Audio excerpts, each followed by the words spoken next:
The silver handles of the casket gleamed under chandeliers that had witnessed 3 generations of family secrets, and Raphael stood close enough to touch the polished wood, but kept his hands clasped behind his back instead.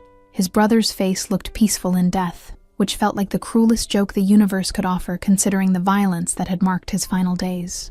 The funeral home smelled of lilies and old money, that particular combination of fresh flowers and aged mahogany that only existed in establishments serving families like his. Catherine adjusted the collar of July's black dress with gentle fingers, a nervous gesture that had nothing to do with the child's appearance, and everything to do with keeping her own hands occupied. The little girl stood perfectly still during these adjustments, her dark eyes scanning the room with an intensity that seemed wrong for someone who should still believe in fairy tales. She'd lost her parents 6 months earlier in circumstances that remained carefully unexplained, and Catherine had stepped into the role of guardian without hesitation or legal formality. Raphael's eulogy drew careful lines around the truth, praising his brother's loyalty and vision, while omitting the territories fought over and the rivals eliminated. The guests understood this verbal choreography, nodding at appropriate moments while their eyes communicated what their mouths never would. Business associates stood shoulder to shoulder with legitimate investors who'd learned not to ask questions about the source of capital. The mixture of worlds created a tension that hummed beneath the surface of respectful silence. July watched a woman in the 4th row dab her eyes with embroidered linen, noting how the tears never quite reached her cheeks before being captured by expensive fabric. She'd developed this habit of observation in the month since becoming an orphan, cataloging details that adults missed because they were too busy performing grief rather than feeling it. Catherine had taught her that watching carefully could prevent hurt, that understanding who people really were offered better protection than any locked door. The room held 47 people by July's count, though she'd only been introduced to 12 of them by name and function. Raphael's inner circle formed a protective semicircle near the casket, men whose tailored suits couldn't quite hide the alertness of trained predators. Their presence suggested this funeral was also a meeting, a gathering where alliances would be tested and loyalties confirmed through simple acts of attendance. Catherine's hand rested lightly on July's shoulder, a touch that grounded without constraining, and the child leaned into that warmth while maintaining her surveillance of the room. She'd learned that safety came from knowing what was happening before it fully unfolded, from catching the tremor before the earthquake arrived.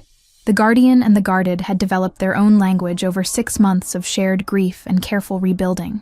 The funeral home itself was a monument to discretion, its stone facade hiding rooms where powerful families had mourned and plotted for over a century. Thick carpets swallowed footsteps and conversations, creating pockets of privacy even in crowded spaces. Oil paintings of stern ancestors lined the walls, their painted eyes seeming to judge the living with the same severity they'd employed during their own reigns. July found those portraits less frightening than the real faces around her, because at least painted judgment remained consistent and predictable. Raphael's voice carried the weight of authority even when softened by grief, each word chosen to convey strength rather than weakness. He spoke of his brother's dedication to family, using that loaded term that meant both blood relations and the extended network of loyalty and obligation. The men near the casket shifted their weight almost imperceptibly, recognizing the subtext that promised continuity and warned against opportunism. This moment of vulnerability was also a demonstration of control. July noticed how certain guests avoided making eye contact with Raphael, while others held his gaze for calculated seconds before looking away. These small interactions formed a map of power and submission that she was learning to read with increasing accuracy.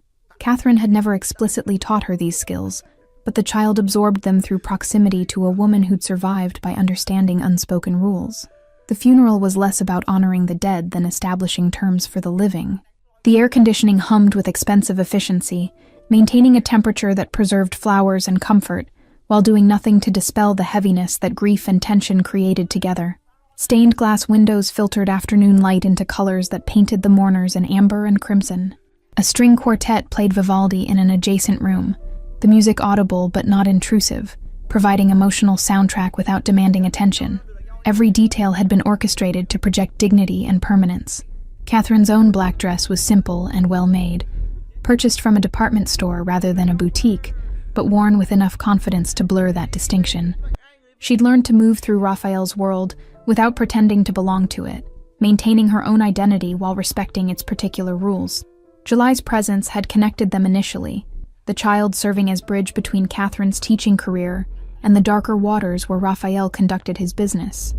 That connection had deepened through shared meals and quiet conversations that never quite addressed what everyone knew, but nobody said. Raphael finished his eulogy with a quote about brotherhood that sounded ancient and wise, though July suspected he'd crafted it himself that morning. The guests responded with solemn nods and murmured agreement, playing their assigned roles in this carefully staged production.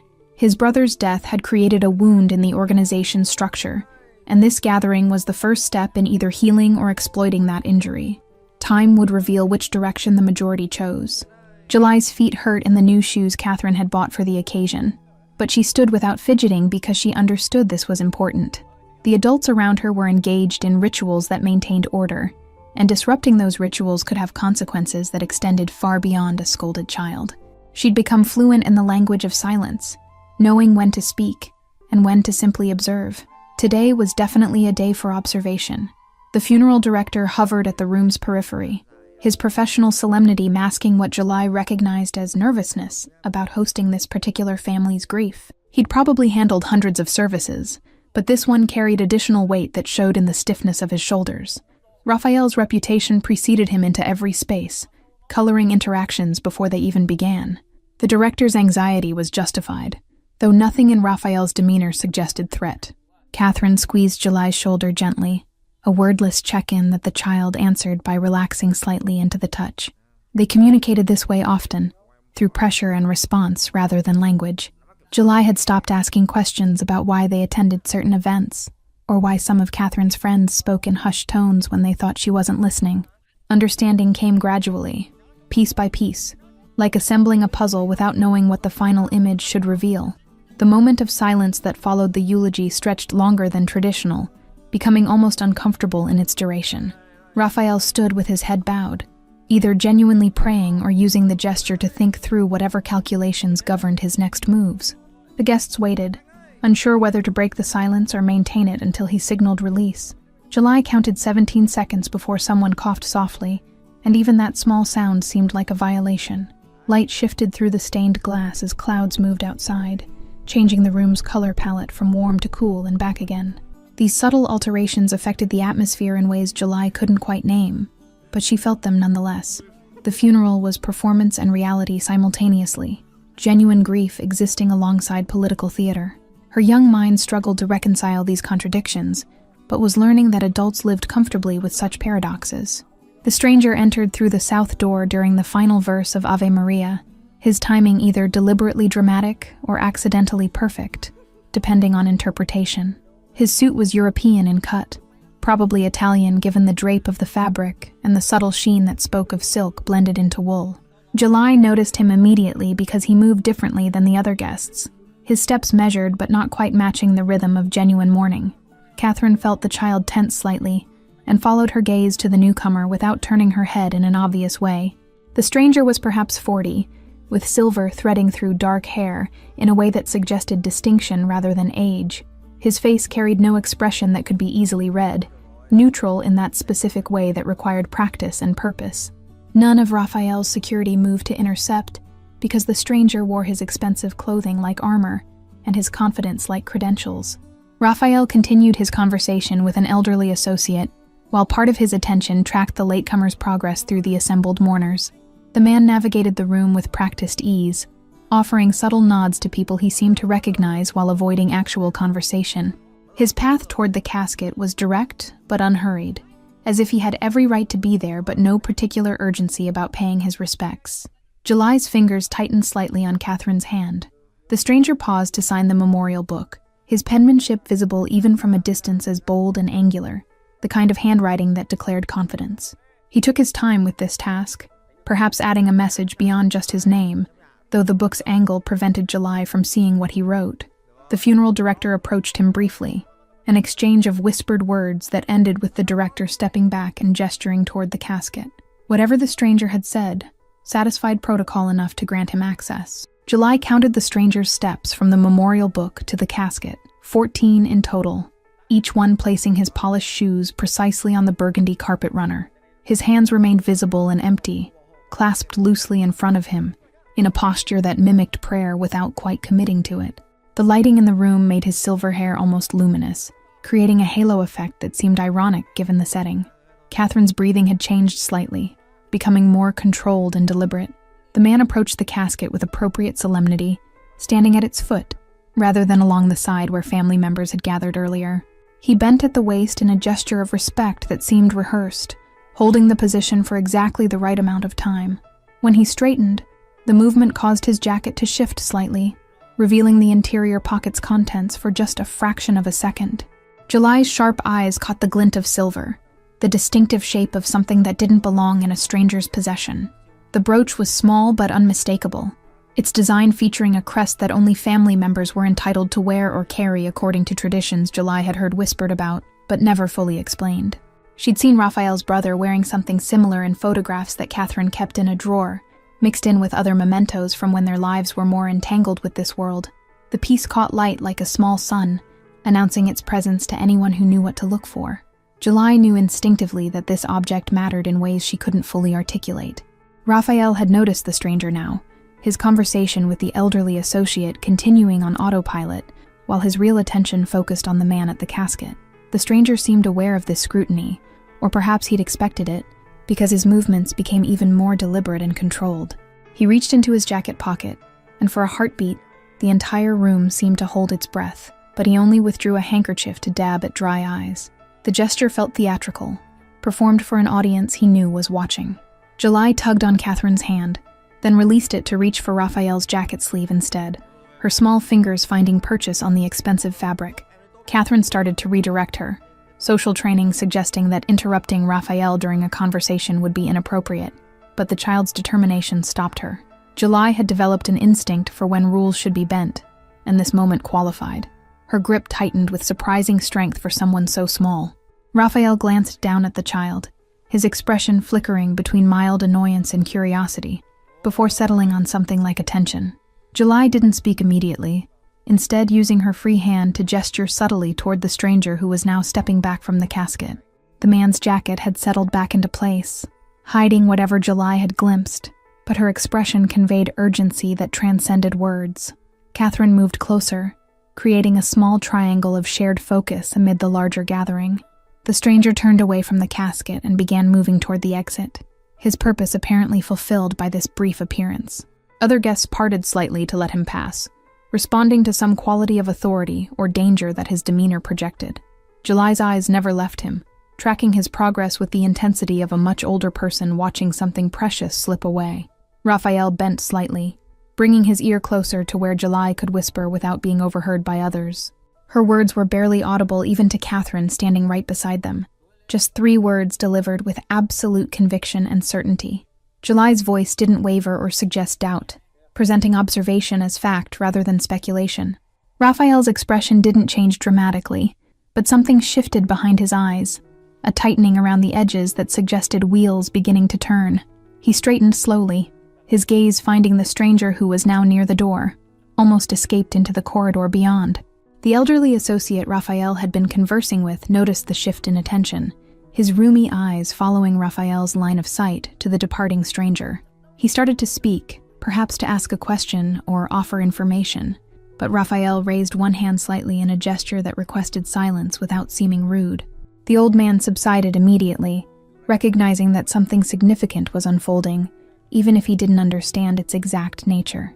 July remained attached to Raphael's sleeve, her anchor in a situation where her size and age made her essentially invisible to most adults. Catherine's professional instincts as a teacher warred with her newer understanding of this darker world, wondering whether to pull July back from whatever was happening or trust that the child's involvement was somehow necessary. She'd spent 6 months learning that her conventional wisdom about protecting children didn't always apply in circumstances where July's observations might prevent larger harms. The child had proven remarkably adept at noticing things that adults missed, her outsider status paradoxically granting her clearer vision. Catherine chose to stay close but not interfere. Raphael made a small gesture with 2 fingers, and 2 of his security personnel detached from their positions along the wall like shadows given sudden purpose. They moved toward the exit with practiced efficiency, not running but covering ground quickly enough to intercept the stranger before he could leave the building.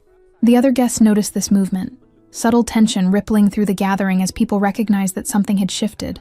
The funeral's careful choreography was being disrupted by forces they couldn't see, but could certainly sense. The stranger reached the doorway and was about to cross the threshold into the corridor when the security personnel arrived, positioning themselves on either side without actually touching him.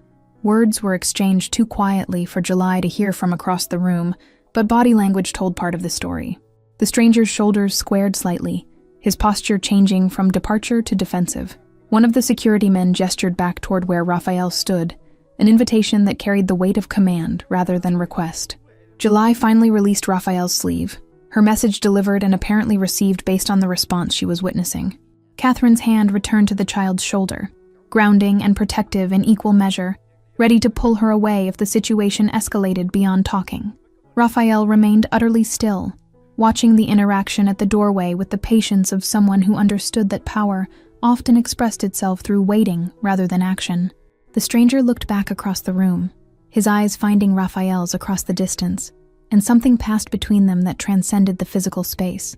The stranger walked back toward Raphael with visible reluctance, each step conveying that this return was compliance rather than choice. Submission to authority he couldn't quite refuse.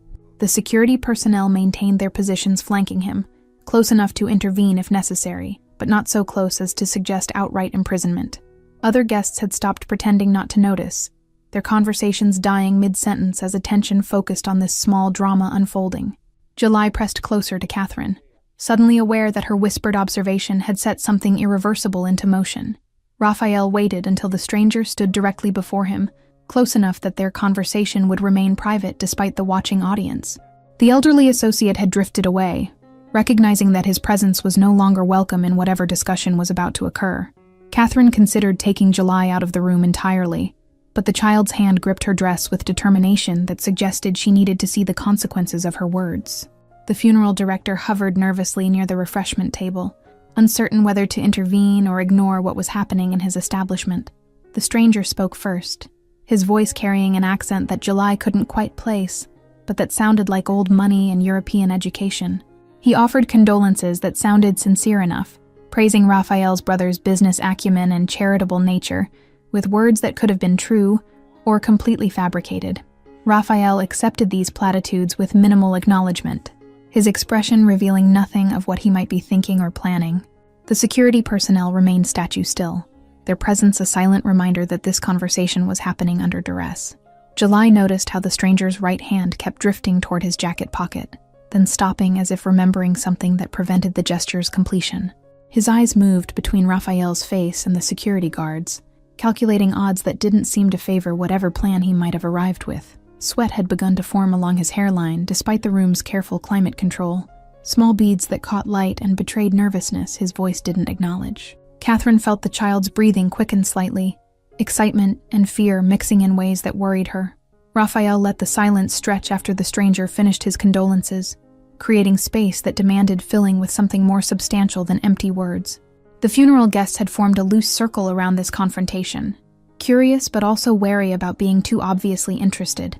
July counted 13 people close enough to hear if voices were raised, though everyone was pretending to examine flower arrangements or study the architectural details of crown molding. The string quartet had stopped playing, making the room's silence even more pronounced and uncomfortable. The stranger shifted his weight from one foot to the other, a small tell that suggested his confident facade was beginning to crack. He started to speak again, something about having known Raphael's brother through mutual business interests, but Raphael interrupted with a single raised hand.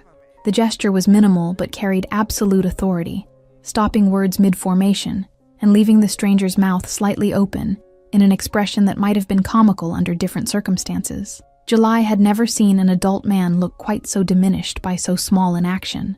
Catherine's professional experience with difficult conversations had taught her to recognize when someone was about to either confess or flee. The stranger exhibited both impulses simultaneously, his body leaning slightly toward the exit, while his face tried to maintain diplomatic engagement. Raphael seemed content to simply wait, using silence as a tool that created pressure more effectively than any interrogation technique. The security personnel remained utterly motionless, breathing so shallowly they might have been carved from the same stone as the building's facade. July felt her own breath synchronizing with this tension, holding air in her lungs without meaning to. Raphael's hand moved to his own chest, fingers touching the spot where a brooch would rest if he were wearing one, drawing attention to its absence without saying a word.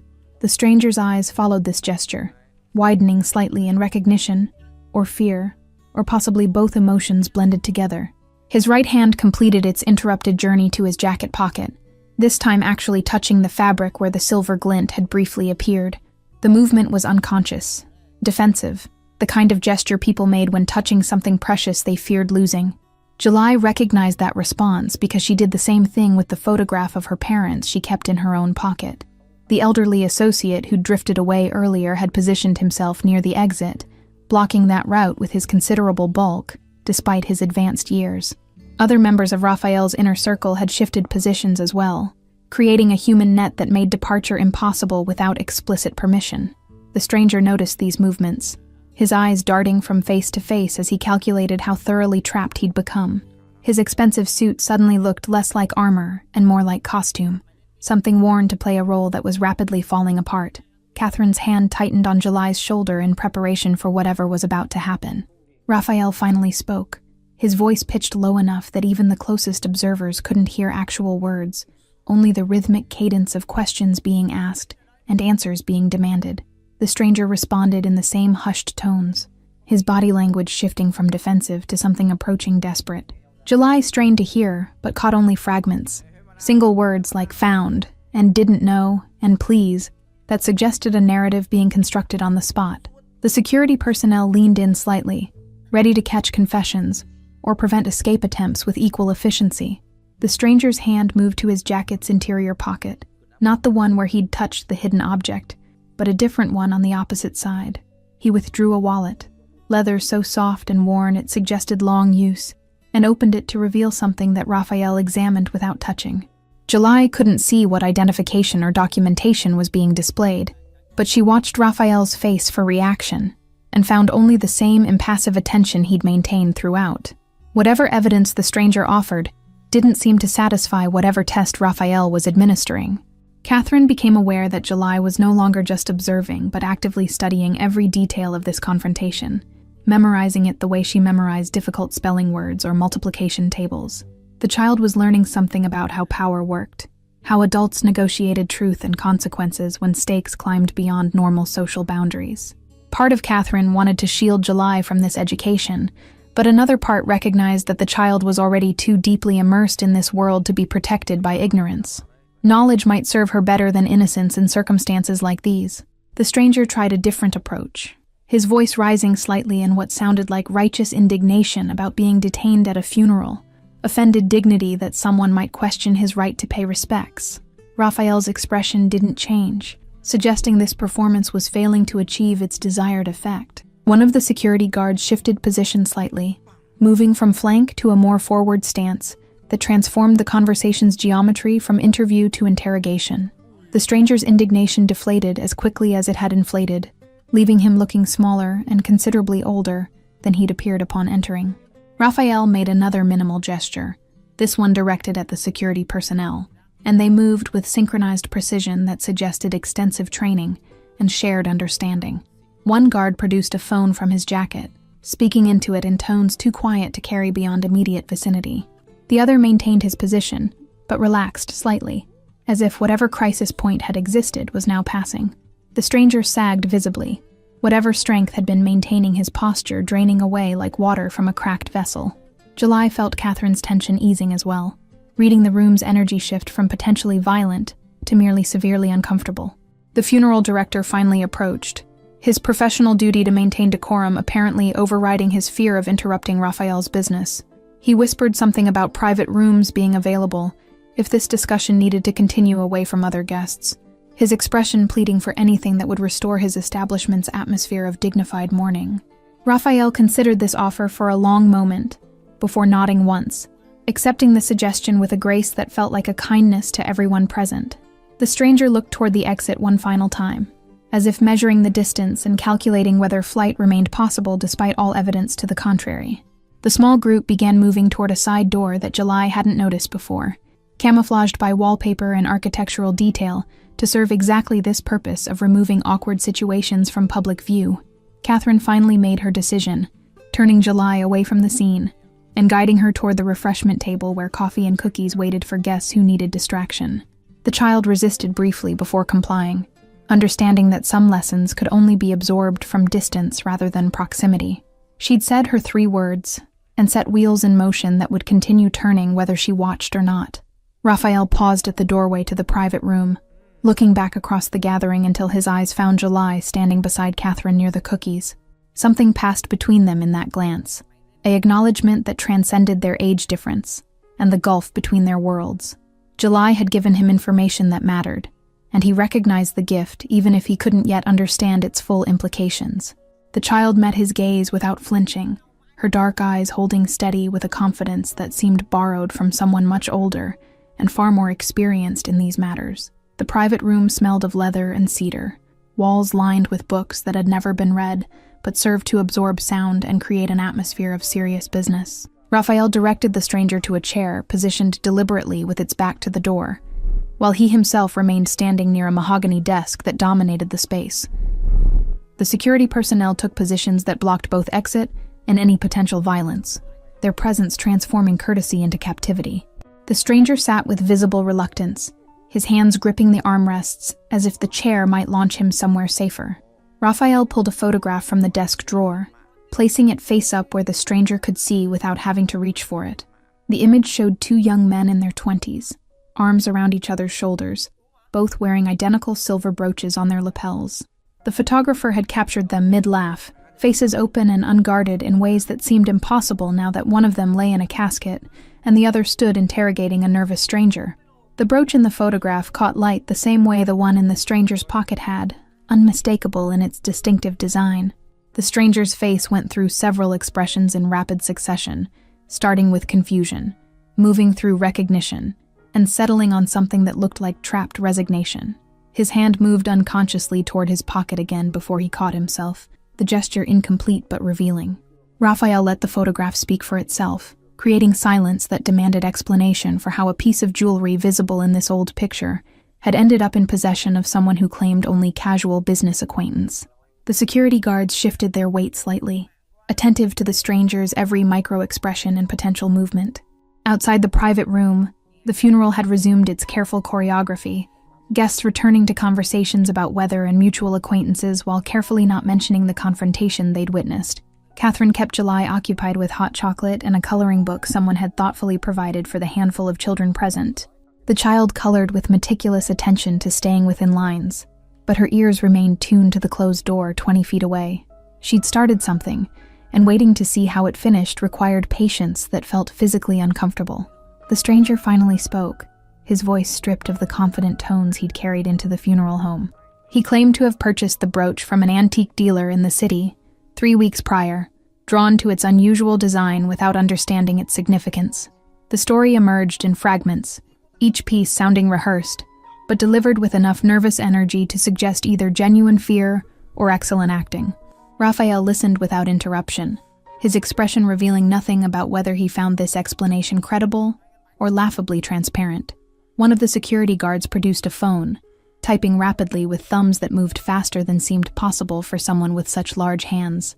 He was presumably checking whether any antique dealers had reported selling such an item, or perhaps investigating the stranger's background more thoroughly. The digital age had made certain kinds of verification instantaneous, transforming investigations that once took weeks into minutes of scrolling through databases and security footage. The stranger watched this activity with growing desperation, knowing that his story would either hold up or collapse within moments. Raphael's grandfather had commissioned the brooches from a jeweler in Milan who specialized in family crests and heraldic designs, paying enough that the craftsman agreed never to reproduce the specific pattern. The 3 pieces were meant to pass down through generations, symbols of legitimacy and belonging that couldn't be forged or replicated without resources beyond most people's reach. His brother had worn his daily, even to casual meetings where its formality seemed excessive, because the weight of it reminded him who he was. That such an object could end up in an antique shop strained credibility past any reasonable breaking point. The stranger tried a different approach, suggesting that perhaps the brooch had been stolen from its original owner and sold through channels that obscured its provenance. This explanation at least acknowledged that the piece shouldn't exist in civilian hands, which represented progress toward truth, even if it didn't constitute full confession. Raphael's expression flickered with something that might have been appreciation for this tactical shift. The security guard with the phone looked up and shook his head once, conveying that whatever checks he'd run had produced no supporting evidence for the antique dealer story. Catherine noticed that July had stopped coloring, her crayon hovering above the page, while her entire body angled toward the closed door. The child possessed an almost supernatural ability to sense when important moments were unfolding beyond her sight, as if she could read vibrations in the air that adults had learned to ignore. Catherine debated taking her outside for fresh air, removing her from proximity to whatever was happening, but recognized that July would resist and possibly create a scene. Sometimes the path of least disruption meant allowing children to exist in spaces adults would prefer to shield them from.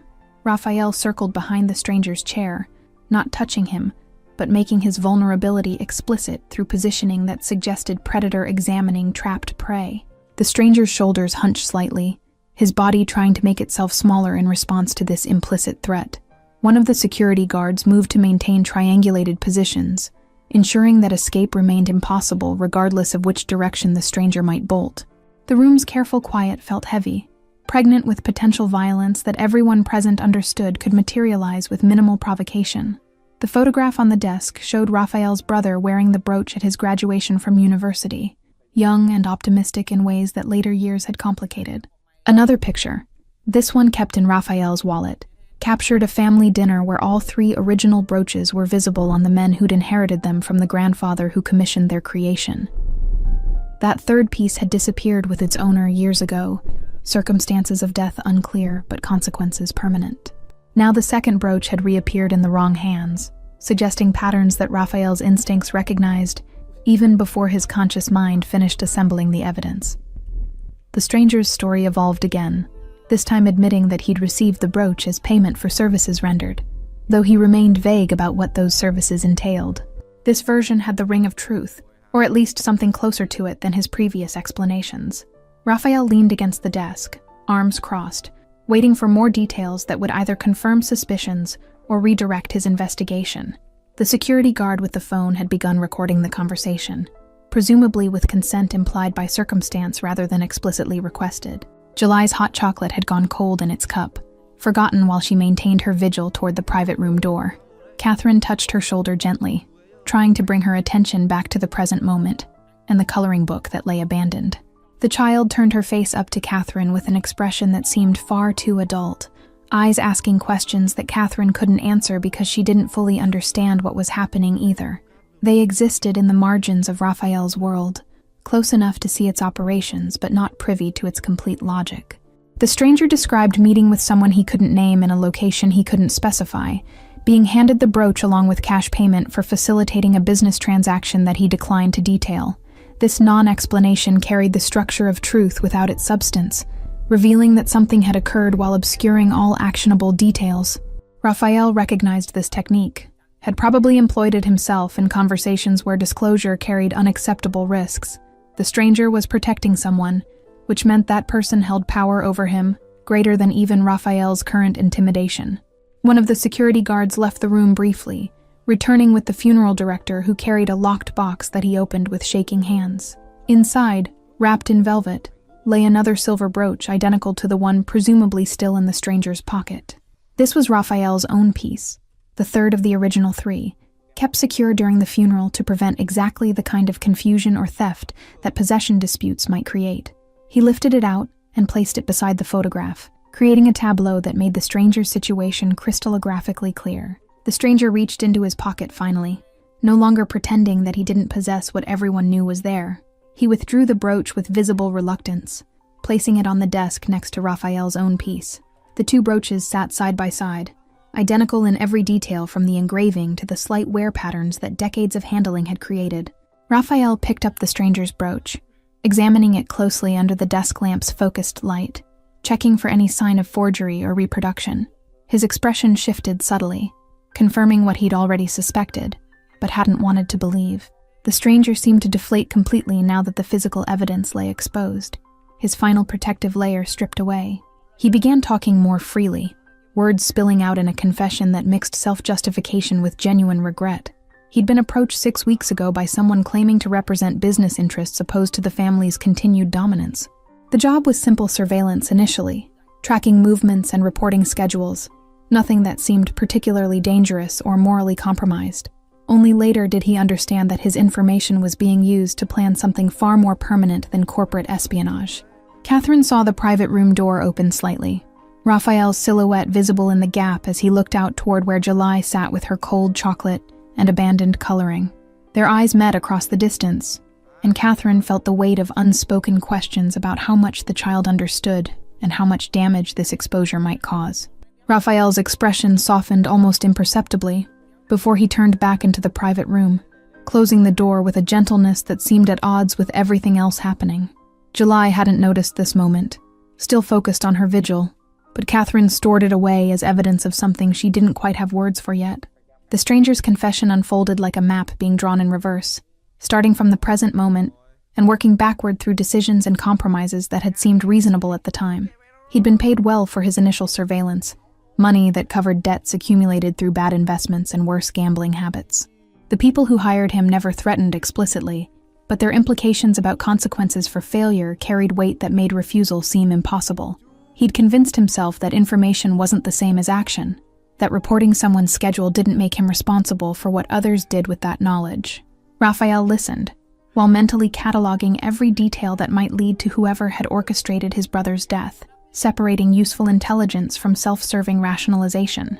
The stranger described meeting his contact in various locations around the city, always public spaces where their conversation could hide in plain sight among coffee shop crowds or museum visitors. His instructions came via encrypted messages that deleted themselves after reading, technology designed to prevent exactly the kind of evidence trail that investigators or rivals might follow. The operation had been professionally planned by people who understood operational security. The stranger had received the brooch 2 weeks after Raphael's brother disappeared, presented as both payment for completed work and insurance against his potential cooperation with any investigation. Possessing the piece made him complicit in whatever had happened, tying him to the crime through physical evidence that could place him at scenes he'd never actually visited. He'd understood the trap immediately, but took the brooch anyway, knowing that refusing would confirm suspicions about his loyalty. The people who'd hired him were thorough about creating leverage that ensured continued silence. Catherine noticed guests beginning to leave the funeral, the formal portion concluded, and the social obligations satisfied through appropriate condolences and brief conversations. July remained focused on the private room, though her attention was starting to fracture from extended waiting. The child had inherited or developed patience unusual for her age, but even that resource had limits when nothing visible was happening. Catherine suggested they step outside for fresh air, painting it as temporary departure rather than permanent exit.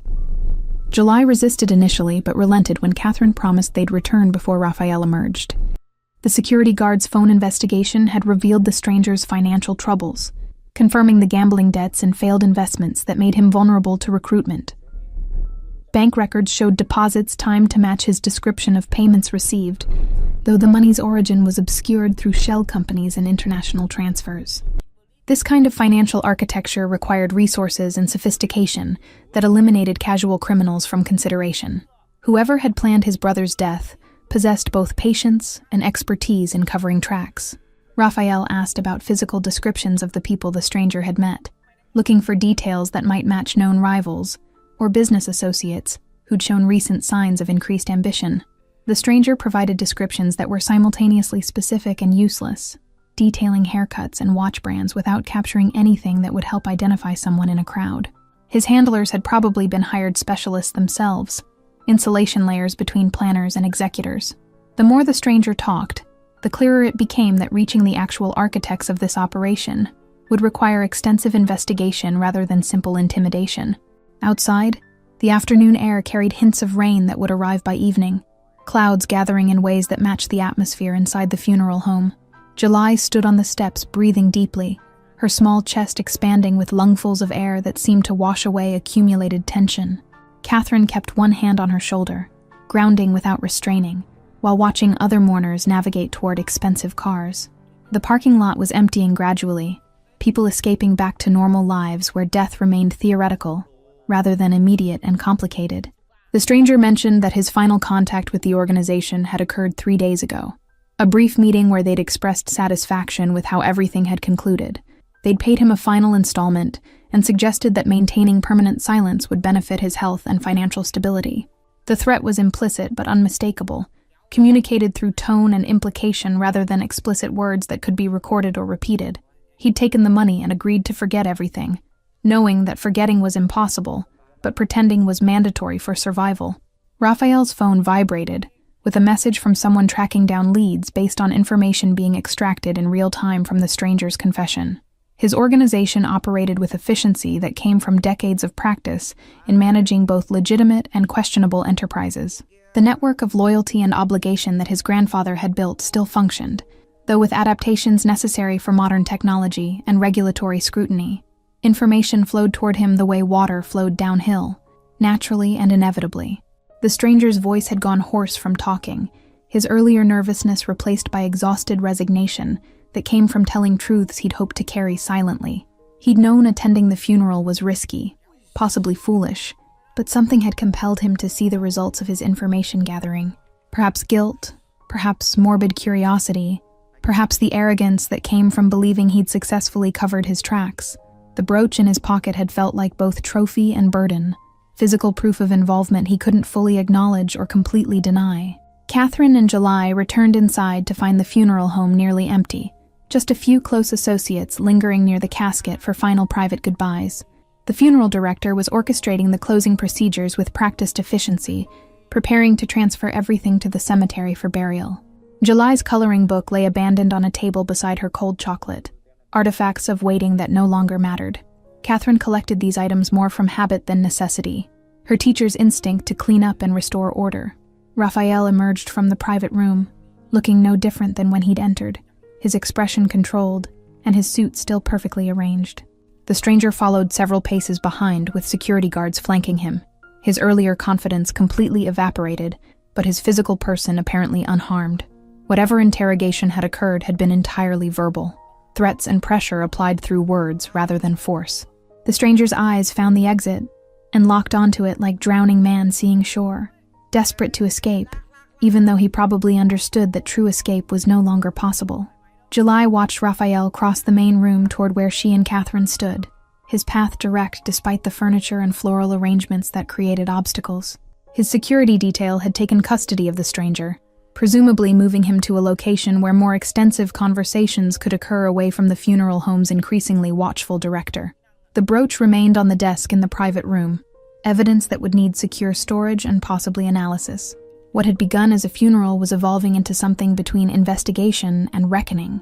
Raphael reached them and crouched slightly to bring himself closer to July's eye level, a gesture that acknowledged her contribution without patronizing her youth. He didn't thank her explicitly because that would require explaining what she'd noticed and why it mattered. Conversations inappropriate for a child regardless of her apparent sophistication. Instead, he simply looked at her with an expression that conveyed recognition and something that might have been respect. July met his gaze without flinching, understanding passing between them that needed no verbal confirmation. Catherine felt like an observer to a moment that excluded her, despite her physical presence, watching these two people communicate across vast differences in age and experience. Part of her wanted to insert herself, to mediate or moderate or simply understand what was passing between them, but her instinct suggested that interruption would be unwelcome, that this moment belonged to them exclusively. She remained still, maintaining her hand on July's shoulder as anchor, but not as leash. The funeral director approached with paperwork requiring Raphael's signature, forms that documented the day's proceedings and authorized the next steps toward burial. Raphael straightened and attended to these administrative details with the same focus he'd applied to interrogating the stranger, understanding that both mattered, though in different ways. His brother deserved proper burial according to tradition, rituals observed despite the complications that investigating his death created. The business of dying required attention to bureaucratic details that continued regardless of grief or rage. July tugged Catherine's hand, signaling readiness to leave now that her role in the day's events had apparently concluded. Catherine nodded gratefully, eager to return to their small apartment where normal routines might restore a sense of proportion to what had happened. They moved toward the exit, while Raphael remained occupied with paperwork, his focus entirely on the documents before him. Neither looked back at the other, but both carried awareness of the connection forged through whispered observation and subsequent investigation. The parking lot outside was nearly empty now, just a handful of vehicles remaining as evidence that anything unusual had occurred. Catherine's modest sedan sat in the far corner where she'd parked it hours earlier, before the funeral had transformed into something far more complicated. July climbed into her booster seat without complaint, unusual cooperation that suggested the child was as exhausted as Catherine felt. The drive home would take 20 minutes through traffic that was always heavy at this hour, time for both of them to begin processing what they'd witnessed. The apartment felt especially small after the funeral home's grand spaces, 3 rooms that Catherine had made comfortable through careful decoration and limited resources. July went immediately to her bedroom, closing the door with gentleness that suggested need for solitude rather than anger. Catherine stood in the kitchen making tea she didn't particularly want, needing the ritual's familiar movements to ground herself after an afternoon that had veered far outside normal experience. The kettle's whistle seemed too loud in the quiet space, breaking silence that had weight and texture. Raphael returned to his office rather than his residence, choosing work over the empty house that reminded him too sharply of his brother's absence. His desk held files that had been accumulating during the funeral's interruption, business matters that required decisions regardless of personal grief. But instead of opening these files, he retrieved a leather journal from a locked drawer, pages filled with his brother's handwriting from weeks before his disappearance. The entries were cryptic, using codes and references that would mean nothing to outsiders, but conveyed clear warnings to anyone familiar with their private language.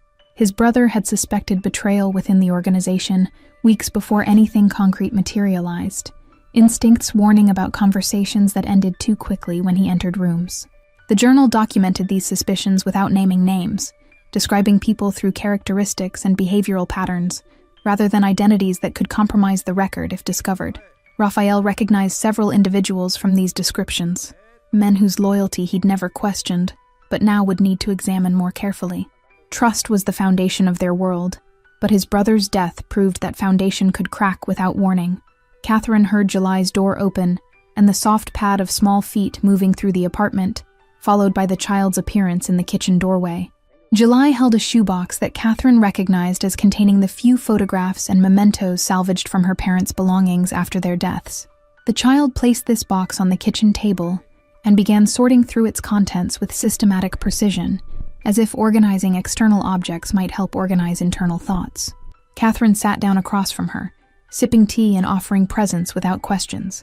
The stranger was being held in a warehouse that Raphael's organization owned through subsidiary companies, a space that appeared abandoned from outside, but contained a furnished office and basic amenities. His captivity was comfortable but absolute, guards rotating in shifts to ensure constant supervision. He'd been given food and water, access to a bathroom, even magazines to read while he waited for whatever came next. This humane treatment didn't reflect mercy so much as Raphael's understanding that brutality created resistance, while patient pressure encouraged cooperation. July arranged photographs chronologically on the table, creating a timeline of her short life from baby pictures through recent snapshots taken months before her parents' accident. Catherine recognized this behavior from her years teaching. Children processing trauma through organization and control of small manageable elements when larger circumstances remained chaotic. She'd seen students arrange pencils and erasers with obsessive precision after divorce announcements or sick grandparents, imposing order on whatever they could reach. July's methodical sorting served similar psychological function. Raphael's investigation team had begun tracing the shell companies that paid the stranger, following money through international banks, and holding companies designed to obscure ownership. This kind of financial archaeology required expertise and access to systems that existed in legal gray areas, favors owed and relationships cultivated specifically for moments like this. His organization employed accountants whose skills would have made them wealthy in legitimate finance, but who preferred the challenges and rewards of more questionable work. Numbers told stories if you knew how to read them correctly. The journal revealed that his brother had been considering stepping back from active leadership, contemplating retirement to legitimate business interests that would provide income without constant vigilance. This ambition had never been discussed with Raphael, kept private perhaps because it represented betrayal of their grandfather's legacy, or admission that the life they'd inherited wasn't sustainable indefinitely. The notes suggested conversations with financial advisors about transitioning assets and establishing trusts that could survive increased regulatory scrutiny. Someone had apparently decided that this planned withdrawal threatened their own interests enough to justify permanent prevention. July selected one photograph and pushed it across the table toward Catherine. An image showing her parents at some formal event where both wore elegant clothing and genuine smiles. Catherine picked it up carefully, knowing that handling someone else's memories required reverence and gentle touch. The photo captured a moment of happiness that felt both impossibly distant and somehow still present, frozen in emulsion and paper. July watched her examine the image with intensity that suggested testing whether Catherine would treat this treasure with appropriate respect. The security team reported that 2 of the individuals matching descriptions from the journal had recently made significant purchases exceeding their known legitimate income, luxury items, and property acquisitions that suggested access to substantial unreported funds. This evidence was circumstantial, but suggestive, especially combined with timeline analysis showing their absence from usual haunts during the period when his brother disappeared. Raphael added their names to a list that was growing longer, as investigation revealed previously invisible connections. Betrayal apparently had involved multiple participants, conspiracy rather than individual action. Catherine noticed that all the photographs July had selected showed moments of normalcy, birthdays and holidays, and casual weekend activities rather than dramatic events. The child seemed focused on remembering ordinary happiness, anchoring herself to recollections of safety and routine, rather than dwelling on the tragedy that ended those patterns. This choice felt healthy to Catherine, evidence that July was processing grief in ways that might lead to eventual healing rather than permanent damage. Children possessed resilience that adults often underestimated, capacity to bend without breaking under pressures that would shatter supposedly stronger materials. Raphael's phone accumulated messages from associates offering condolences that doubled as requests for meetings where transitions of power and territory could be negotiated. His brother's death had created vacuum that nature and ambition both rushed to fill, competitors sensing opportunity in the temporary weakness that mourning represented. These messages required responses that balanced courtesy with firmness, acknowledging sympathy while signaling that weakness was neither permanent nor exploitable. The funeral had been public demonstration of continuity, but private negotiations would determine whether that demonstration translated into actual sustained authority. July began returning photographs to the shoebox with the same methodical care she'd used to remove them, each image placed with attention to avoiding bends or fingerprints. Catherine watched this ritual, understanding that its completion would signal readiness for whatever came next, whether that was conversation or continued silence. The child's need for control over small things reflected deeper need for control over a life that had become chaotic and unpredictable. Providing space for this minor mastery felt like the most useful thing Catherine could offer. The investigation team traced one of the shell companies to a lawyer who'd specialized in setting up untraceable entities for clients who valued discretion above transparency. This lawyer had appeared in previous investigations tangentially, always at the edges but never quite crossing into prosecutable involvement. His presence suggested connections to organized networks that operated across traditional boundaries between crime families and legitimate business interests. Raphael made a note to have someone visit the lawyer's office for conversation that would be polite but pointed, extracting information through implication rather than direct threats. July closed the shoebox lid and held it against her chest like a shield, physical barrier between herself and the world that had proven capable of taking away everything that mattered.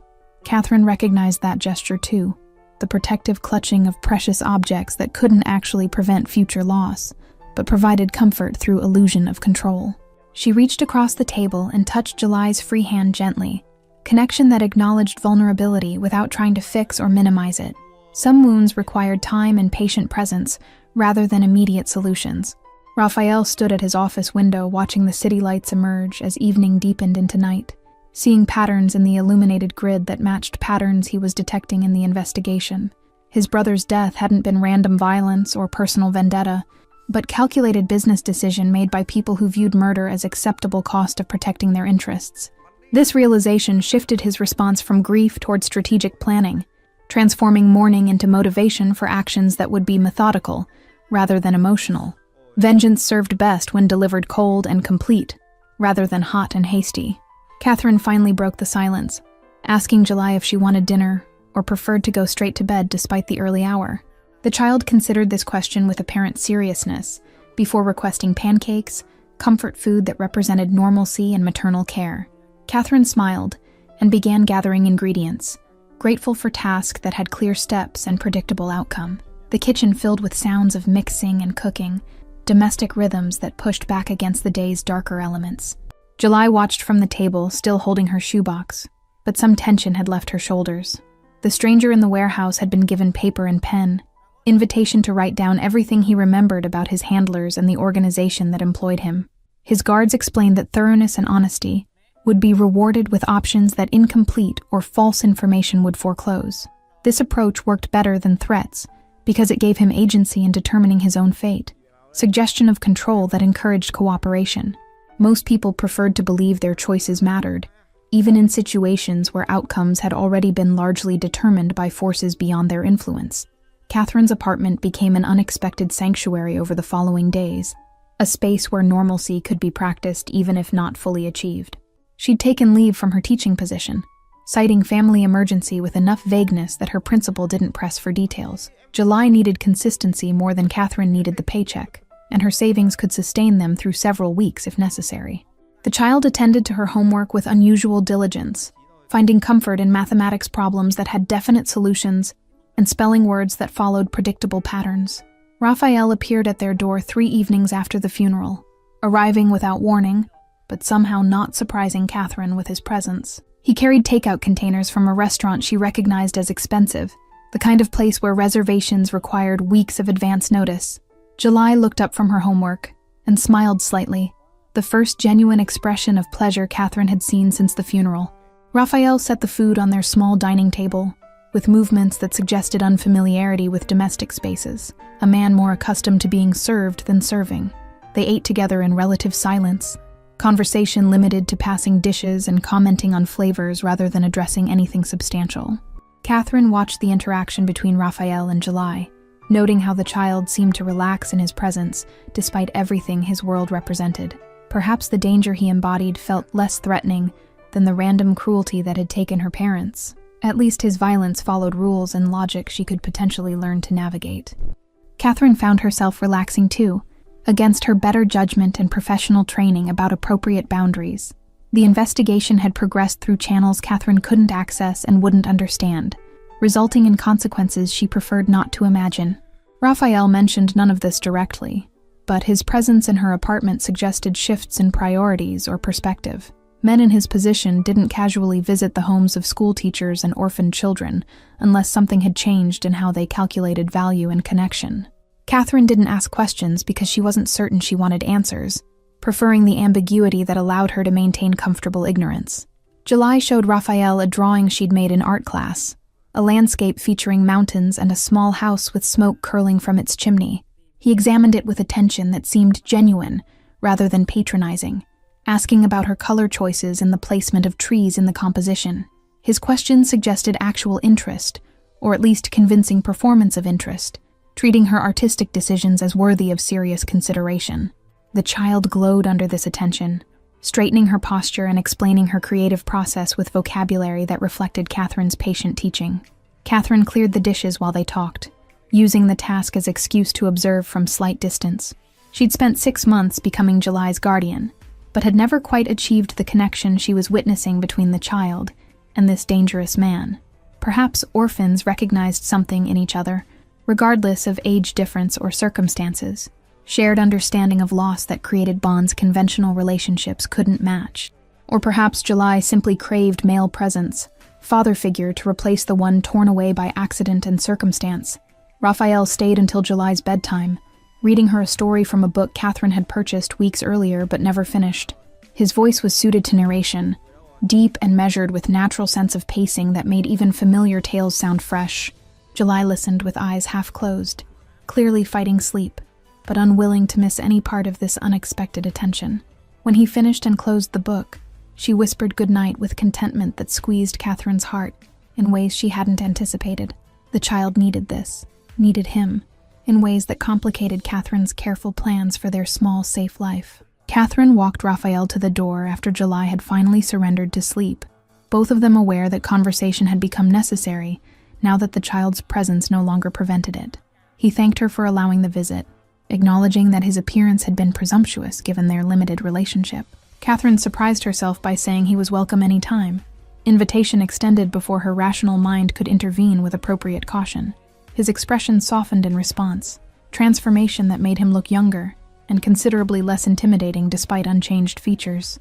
They stood in the doorway longer than necessary, neither quite willing to end the moment despite having nothing specific left to discuss. Catherine became aware of his height and the expensive fabric of his suit, details she'd noticed before, but now felt different in the intimate space of her apartment's threshold. Raphael seemed similarly aware of the proximity, his usual confidence fractured slightly by circumstances that didn't follow his world's normal rules. Whatever was developing between them existed outside the frameworks either had used to navigate previous relationships, undefined and therefore both promising and potentially dangerous. He mentioned that his investigation had revealed names and connections, justice being pursued through channels that would satisfy his brother's memory without creating additional cycles of violence.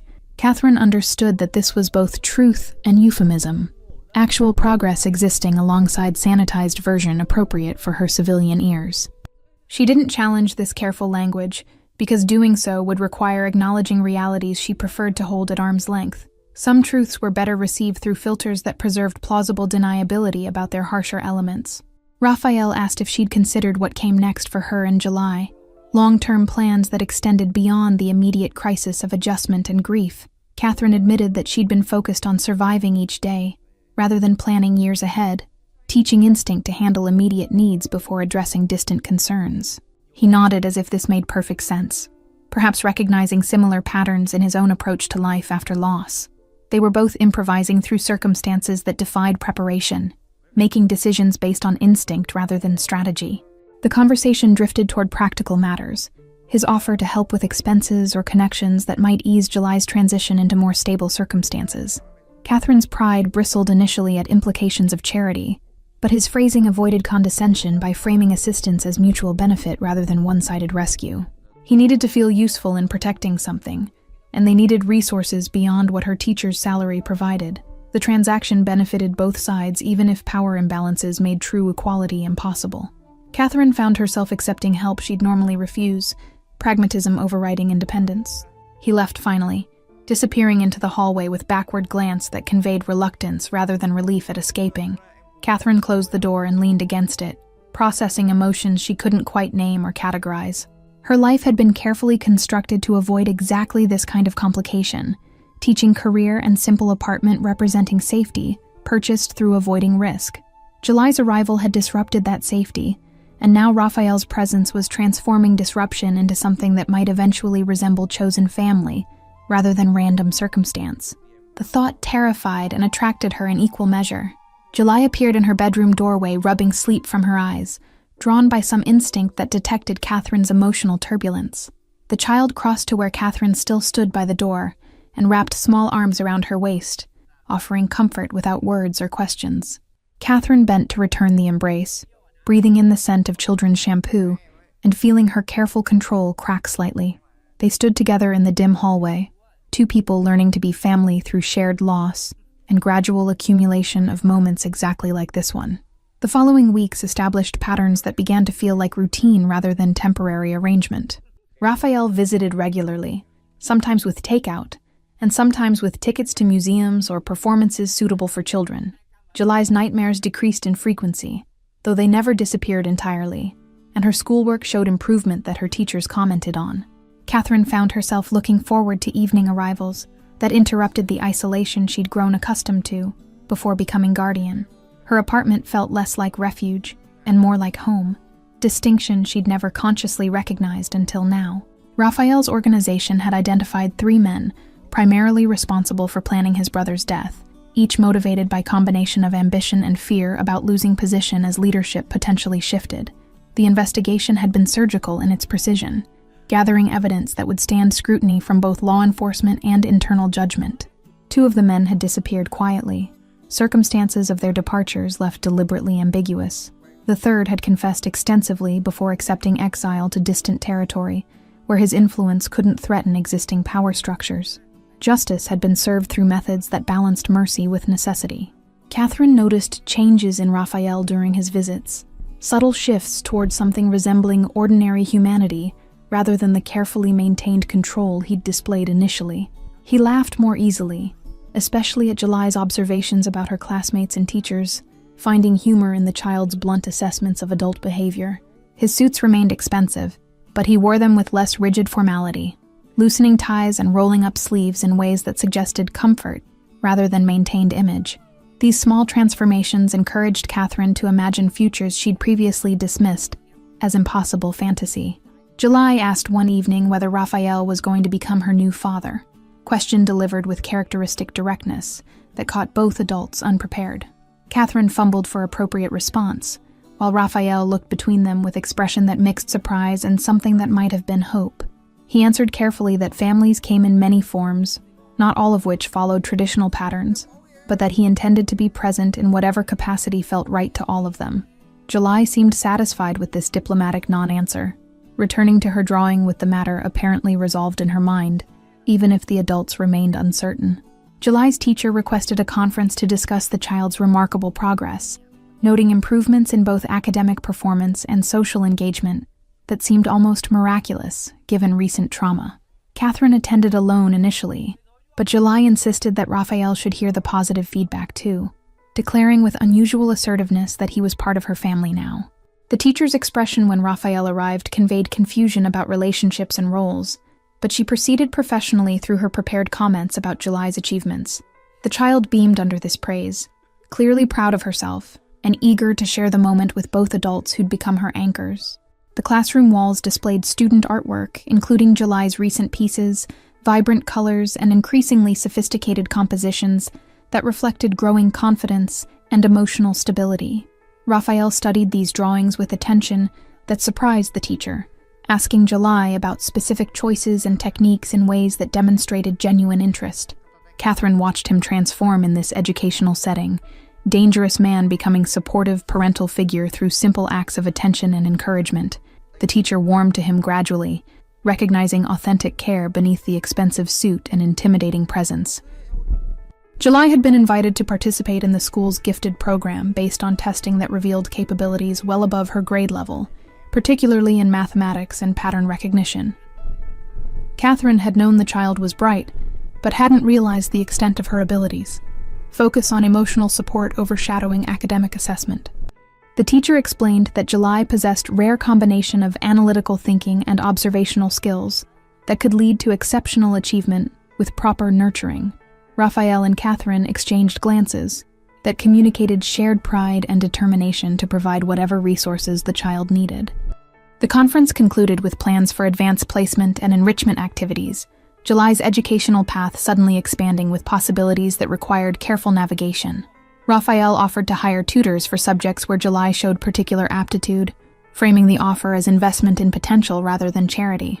Catherine accepted this time without her previous hesitation, recognizing that pride served no one when resources existed to help July thrive.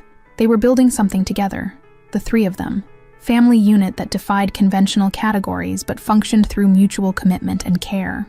Walking to the car afterward, July held hands with both adults, creating human chain that felt symbolic of their evolving connections. She chattered about her excitement regarding the gifted program and her hopes to study advanced mathematics, words tumbling out with enthusiasm that had been absent for months.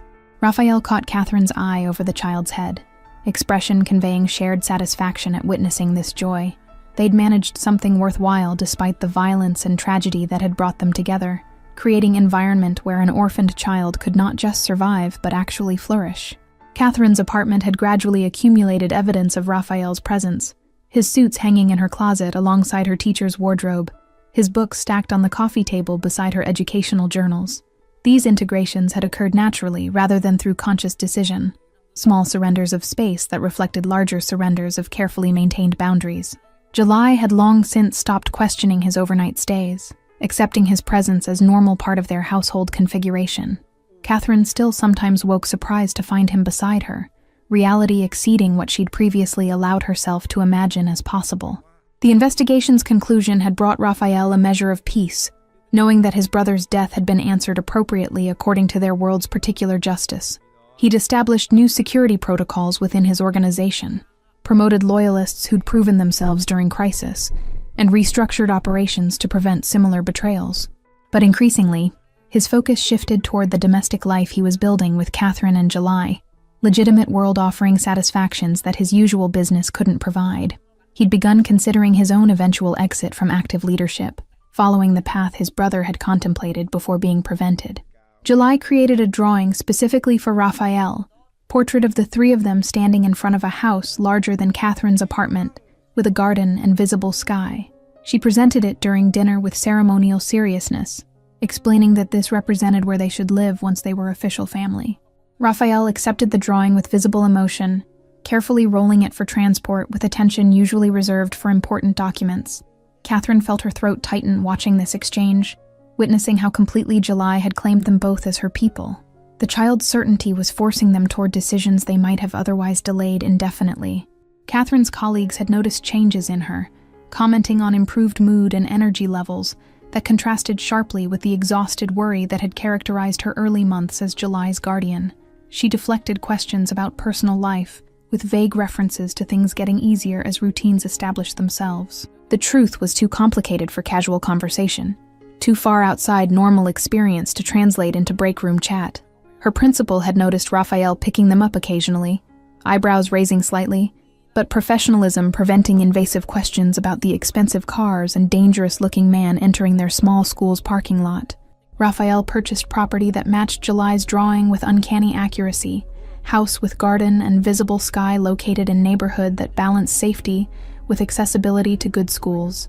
He presented the purchase as investment rather than gift, suggesting they all live there while maintaining Catherine's apartment as backup if things didn't work. His careful framing respected Catherine's need for independence, while acknowledging that they'd already crossed thresholds that made such protections mostly symbolic. She agreed after token resistance, recognizing that July deserved stability this property could provide better than their cramped apartment. Moving day involved Raphael's associates carrying furniture with professional efficiency that suggested they'd handled much heavier lifting in their usual work. July directed placement of her belongings with authority that made the large men smile despite themselves, small general commanding her forces.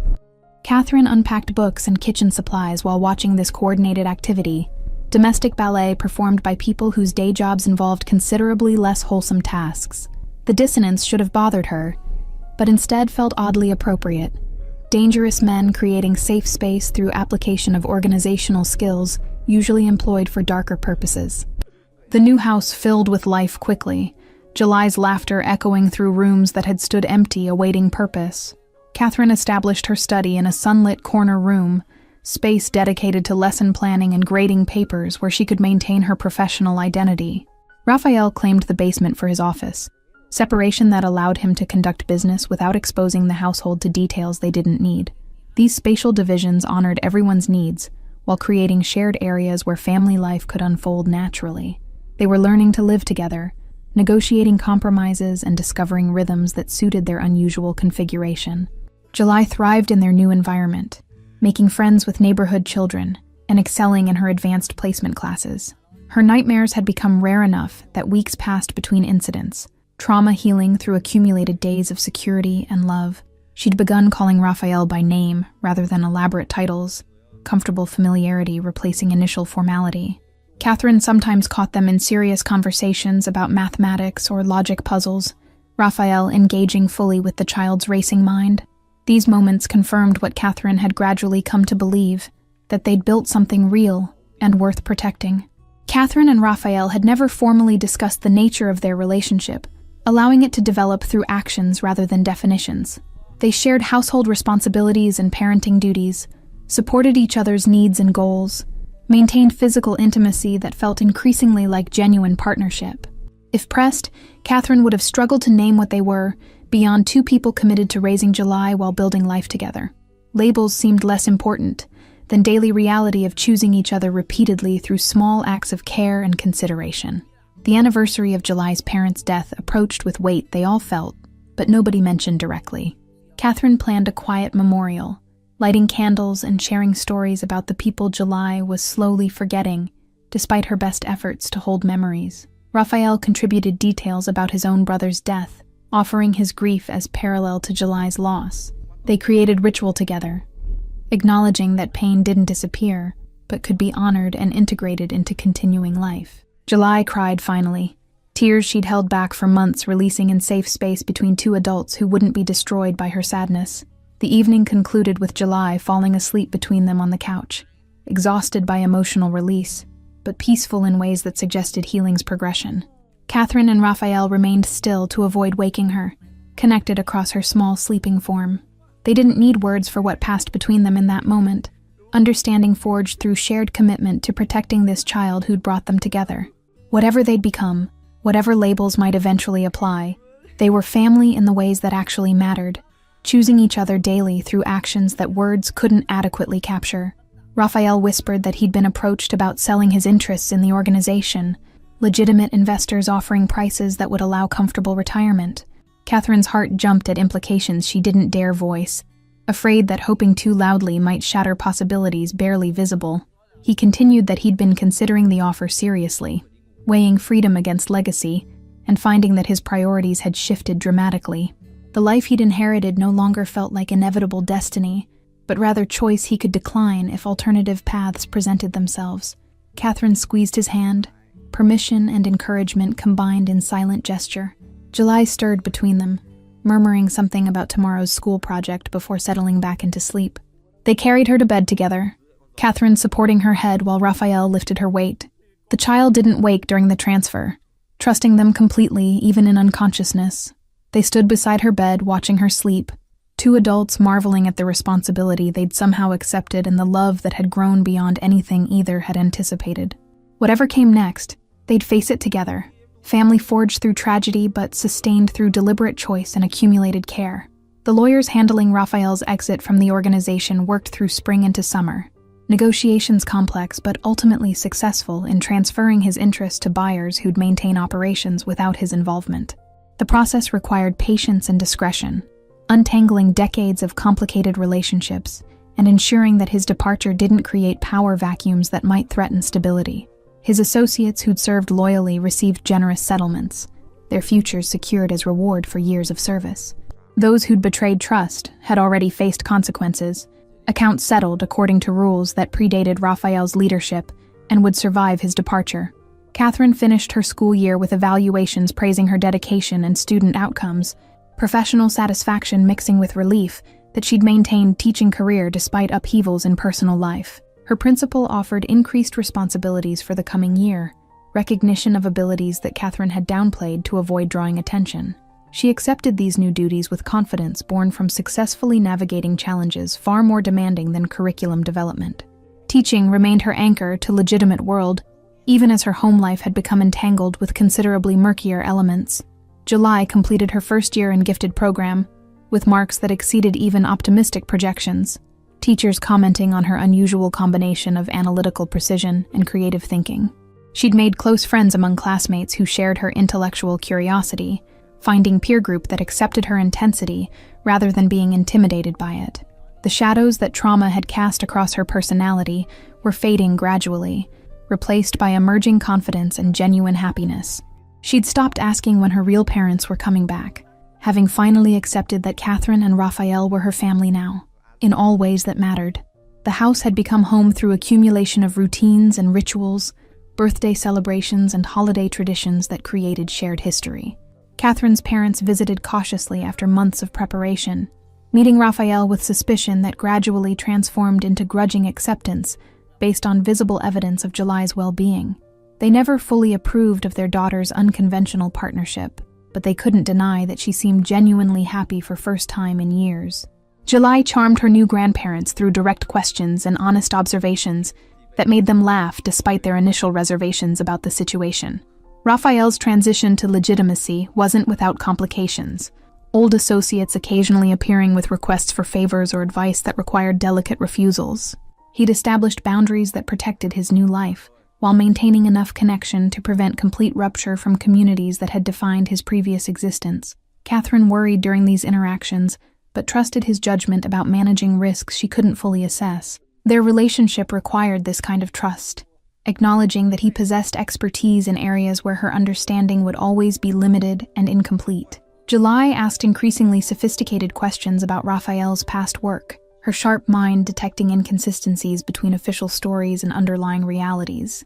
They'd agreed to be honest with her in age-appropriate ways, rather than constructing elaborate fictions that would eventually collapse.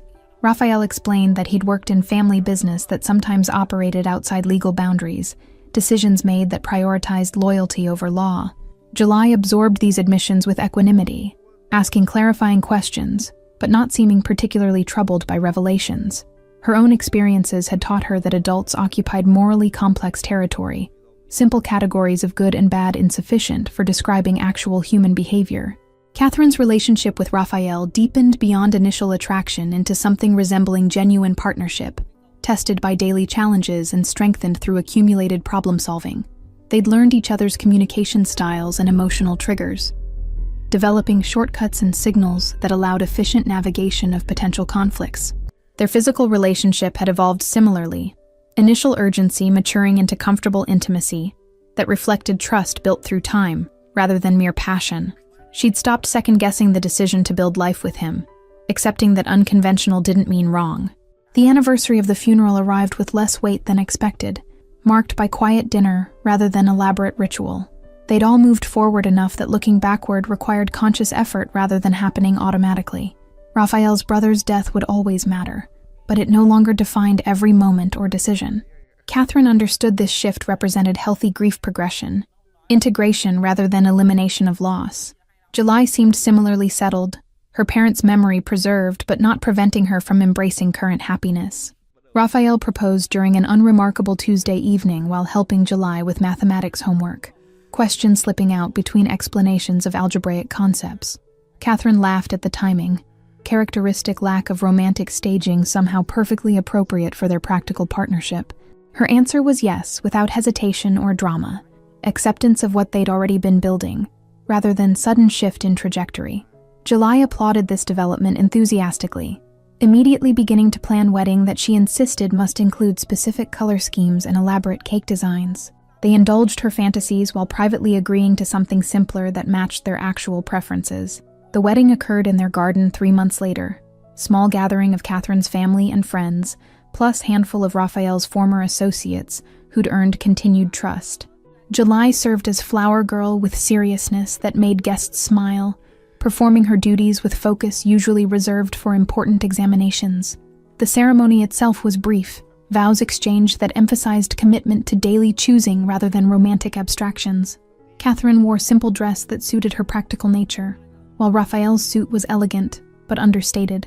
They were promising to continue what they'd been doing, making official what had already become their reality. July's speech at the reception demonstrated her remarkable observational skills, noting how Raphael and Catherine balanced each other's tendencies and created an environment where she could feel safe again after losing everything.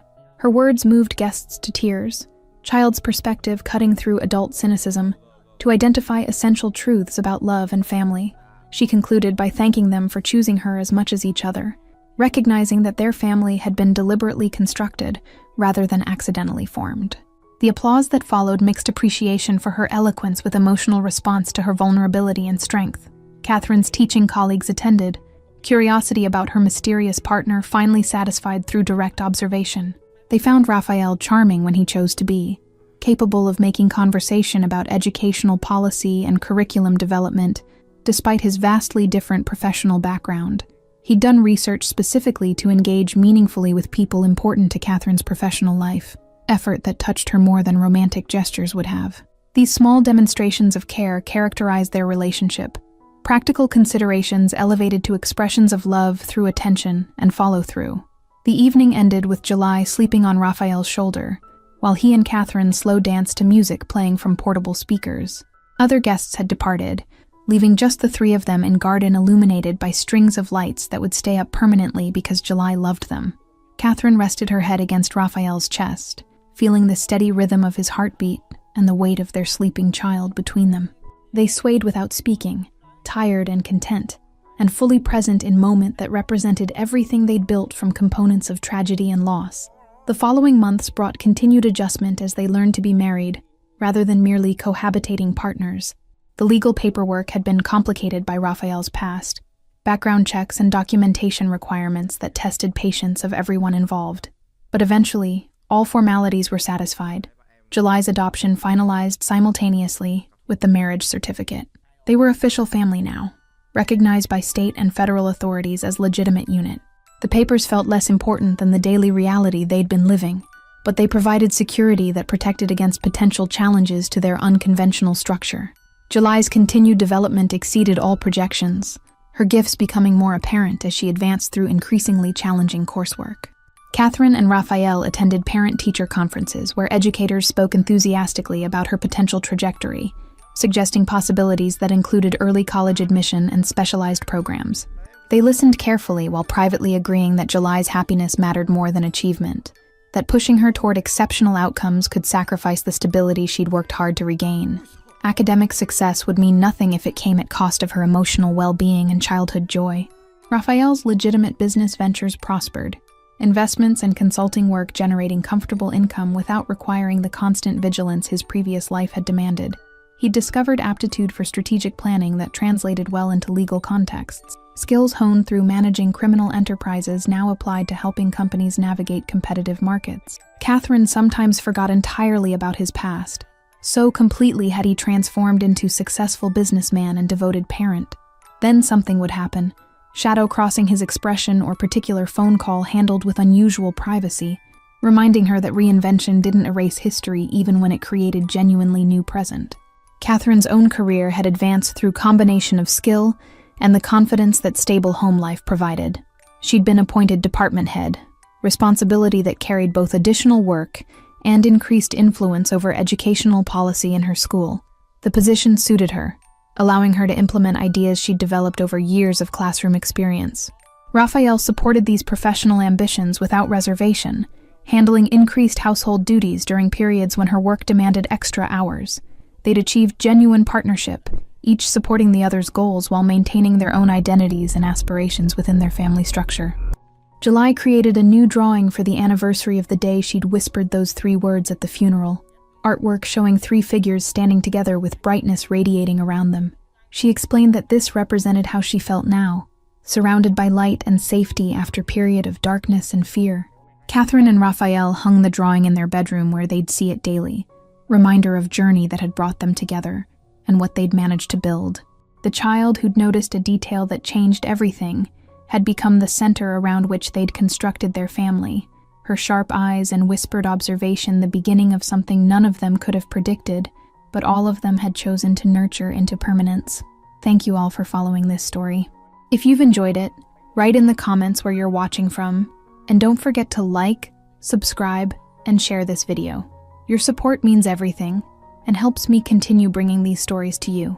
Until next time, remember that sometimes the smallest observations can change everything, and family isn't always about blood, but about who chooses to stay. А все равно, сути дела не меняет, зарплата плюс-минус везде там, больше, чуть меньше. И, наверное, это все, вот эта общая ситуация, наверное, у многих привела, во-первых, сфера развлечений, да, всякие там кредиты и так далее, настолько загоняют каждого в задницу человека. И об этом на самом деле никто так-то не говорит. Какое количество сейчас, допустим, даже в те же сложные времена такие, когда вот сейчас идет там специальная военная операция, да, где люди вообще умирают, в принципе, за какую-то сумму денег. То есть какая мотивация, то есть у мужика идти типа на войну, воевать и заработать денег? Потому что он вот в обычной жизни не понимает, типа, как реализовать себя. Он понимает, что он может пойти работать на какую-то работу, где зарплаты его все равно не будет хватать. Тут тоже двойственная сторона. Хорошо, когда она есть, плохо, когда ее нету. Да, вот это маленькая даже зарплаты. Но морально-то ты все равно подавлен. Ты понимаешь, да, я там пойду туда, но смысла мне этого не принесет большого. Да, у меня там станет, если я вообще не работаю и буду работать за 50 тысяч, хорошо, что они у меня есть, я смогу там покушать себе купить. Но это же дизмораль. Когда ты заходишь в интернет и видишь, как люди там в Дубай летают, покупают себе огромное количество автомобилей какие-то. Ну, много всего такого, что ты за эту зарплату себе никогда в жизни позволить не сможешь. И как человеку оставаться морально типа сильным? Что ему нужно делать? Ну, наверное, во-первых, это, наверное, все от семьи исходит, да? То есть, какая семья у тебя, как она построена. Если ты один живешь, это сложно, да, ты будешь сам себя, но у тебя, опять-таки, возможно, ну, родители, если есть, которые друзья поддержат тебя в какой-то момент, хотя бы просто отвлекут тебя от этих мыслей. А если у тебя, к примеру, там, семья, жена, к примеру, да, есть дети, тут, наверное, поддержка только от них исходит какая-то. Вот. Чтобы не упиваться в своих мыслях о том, что какая нынче сложная жизнь. И, наверное, других-то вариантов, в принципе-то, и нету. Какие вот еще варианты, в принципе, изменить, поменять свою жизнь настолько, чтобы она была, ну, казалась тебе удачной, да, реализованным себя в жизни, в чем-то. В чем, вот как проявляется на самом деле у нас реализованность? Наверное, у 90% случаев это финансовое благополучие, финансовая независимость. Это, наверное, одно из таких ключевых моментов, когда человек, наверное, считает себя реализованным, да, в этой жизни. То есть, как добиться этого? То есть, с учетом того, что даже возьмем нашу страну, да, сколько миллионов людей здесь живет, как каждому добиться этого результата? Непонятно. И с каждым годом просто ситуация становится все хуже и хуже. Все дорожает, люди зарабатывают либо столько же. Ну, даже если они зарабатывают столько же, на самом деле этого все уже недостаточно. К чему это все приведет на самом деле? В оконцове, наверное, мир погрязнет в большую депрессию в какую-то. Какие-то войны, возможно, или еще что-то еще больше глобальных таких вещей, которые не приведут ни к чему хорошему на самом деле. Поддержка каждого человека именно для того, чтобы он держался, наверное, морально, заключается в том, что, ну, наверное, дом, в который ты приходишь, должен быть крепостью твоей. Да, что это единственное должно быть место, где ты будешь чувствовать себя под защитой.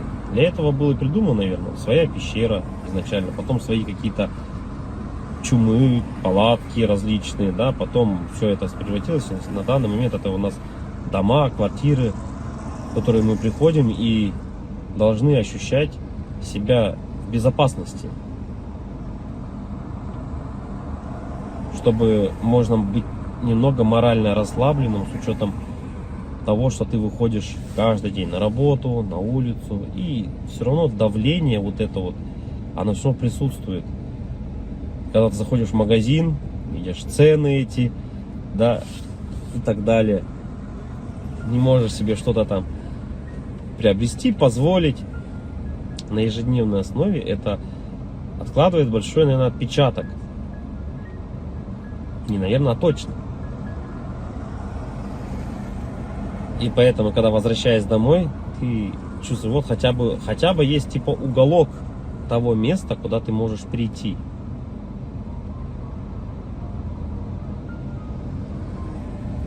Уголок на самом деле человеку много тоже не надо. Можно хотеть большего, но на самом деле человеку одному много не надо.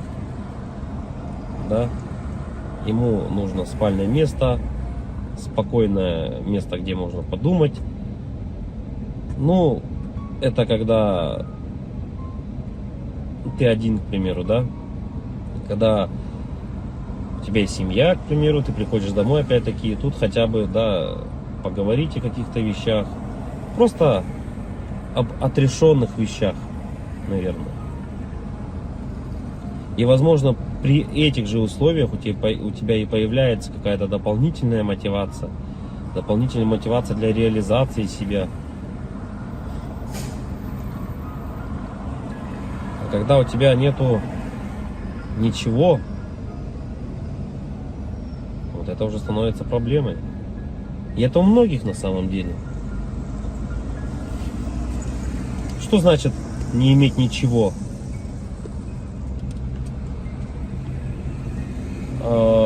Тут, наверное,